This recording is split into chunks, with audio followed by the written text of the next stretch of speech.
Salut à toi qui regarde cette vidéo, j'espère que tu vas bien, c'est Nathan et aujourd'hui je vais te partager plusieurs conseils, plusieurs astuces qui vont t'aider à créer une habitude et en particulier t'aider à créer l'habitude d'animer ou du coup d'avancer dans ton projet d'animation tous les jours quoi qu'il arrive.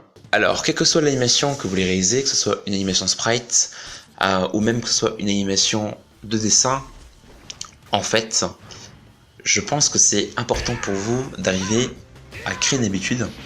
Le fait de prendre l'habitude d'animer tous les jours, c'est quelque chose qui est vraiment stimulant et vous avez vraiment l'impression d'avancer quoi qu'il arrive. Et ça, je pense que c'est super cool, super gratifiant parce que quand on a du mal à s'organiser, quand on a du mal à avancer tous les jours, du coup, on peut ralentir notre progression, on peut ralentir notre façon de progresser et les projets qu'on réalise mettent du temps à se mettre en place et parfois on peut même être tenté d'abandonner. C'est pour ça que dans cette vidéo, je vais vous partager deux astuces vraiment efficaces pour vous aider dès aujourd'hui à créer votre habitude d'avancer vers votre animation tous les jours.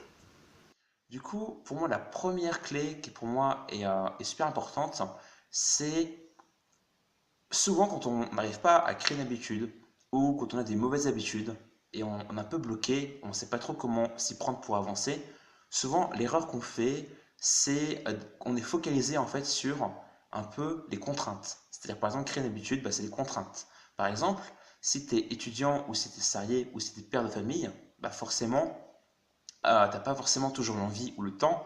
Et forcément, bah, par exemple, te forcer à créer une animation, à te lancer dans l'animation, forcément, c'est quelque chose qui est contraignant.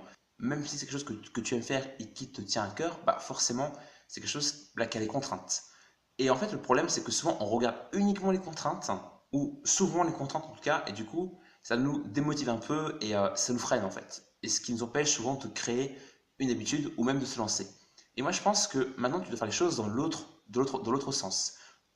Au lieu de regarder les inconvénients, attention, je ne te dis pas d'ignorer les inconvénients, parce que forcément des contraintes, il y en a. Je ne te dis pas de les ignorer, je te dis juste de te focaliser davantage sur le résultat de ton projet. Imagine aujourd'hui, tu te lances dans une animation, que ce soit une animation en 3D, que ce soit une animation avec des images de synthèse, que ce soit une animation sur Blender, que ce soit une animation de dessin. Vraiment, imagine si pendant un mois, tous les jours, tu as avancé vers ton animation. Comment tu te sentirais? Ça fait quoi de voir une animation qui est réalisée? Ça fait quoi de voir une animation qui est terminée? Ou tu as un projet qui est terminé? J'imagine que tu te sentirais vraiment bien, tu serais fier de toi. Encore plus si c'est ton premier projet et ta première animation. J'imagine que le fait de te mettre à créer du contenu, le fait de te mettre à créer ce projet, donc du coup être créatif, et le fait d'avoir avancé et d'avoir créé un résultat, ben, j'imagine que tu serais vraiment fier de toi. C'est ça que je t'invite à faire, c'est vraiment te focaliser sur le résultat dans le sens les aspects motivants. C'est-à-dire, si tu regardes, si tu prends le temps de visualiser le résultat de ton projet, tu te dire, ah ouais, je suis parti d'un point A au point B. C'est-à-dire, je suis pas, voilà, c'est pas juste, c'est pas rien, c'est pas juste travailler pour travailler. C'est que j'ai produit un projet, je vais jusqu'au bout et j'ai des résultats. C'est-à-dire, j'ai un contenu, j'ai peut-être un personnage qui danse, j'ai peut-être, je sais pas, un décor qui défile avec une musique, pourquoi pas un train qui passe. Voilà, j'ai quelque chose que j'ai réalisé. Toutes les animations que j'ai regardées et dire waouh, j'aimerais trop créer mon propre dessin animé. Mais là, c'est pas quelque chose que j'ai seulement regardé, c'est quelque chose que j'ai produit, que j'ai réalisé avec mes petites mains. Waouh, je suis fier de moi. Donc déjà, je trouve pour moi la première étape, c'est vraiment te focaliser sur la victoire et sur les résultats de ton animation. Tu vas voir, ça te motiver.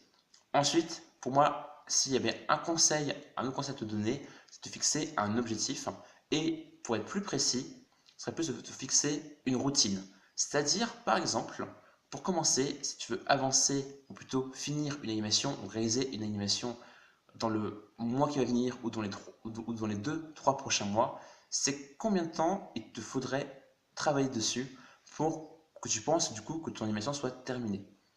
Et franchement, je trouve que le mieux, surtout si tu as du mal à te lancer, fixe-toi un but simple mais atteignable. Du coup, simple et atteignable. Par exemple, au lieu de dire, waouh, je travaille 5, 6 heures tous les jours, et Peut-être que l'erreur, c'est que tu as fixé un but, ou plutôt ouais, une routine beaucoup trop importante, alors que tu n'as pas encore l'habitude de le faire. Peut-être tu vas y arriver quelques jours, mais peut-être tu vas très vite te décourager. Donc moi, je t'invite à bien sûr fixer une routine, mais fixe-toi peut-être un but simple. Par exemple, tu peux te fixer si tu veux une demi-heure à 1 heure par jour. Donc du coup, t'inquiète pas si tu n'arrives pas à faire un effort qui est trop conséquent dès le début, parce qu'en fait, c'est sur le long terme que ça va être intéressant et pas au début. Au début, fixe-toi un petit objectif, du coup, qui est atteignable, par exemple une demi-heure à 1 heure par jour. C'est déjà très bien, et après tu verras après. Mais commence déjà par ce petit objectif, une demi-heure à 1 heure par jour, et tu me diras du coup dans une nouvelle par commentaire si ça a fonctionné. En tout cas, j'espère que tu as aimé cette vidéo. Si c'est le cas, n'hésite pas à liker, à la partager. Abonne-toi à la chaîne pour ne pas louper les prochaines vidéos. On se retrouve à très vite. Salut!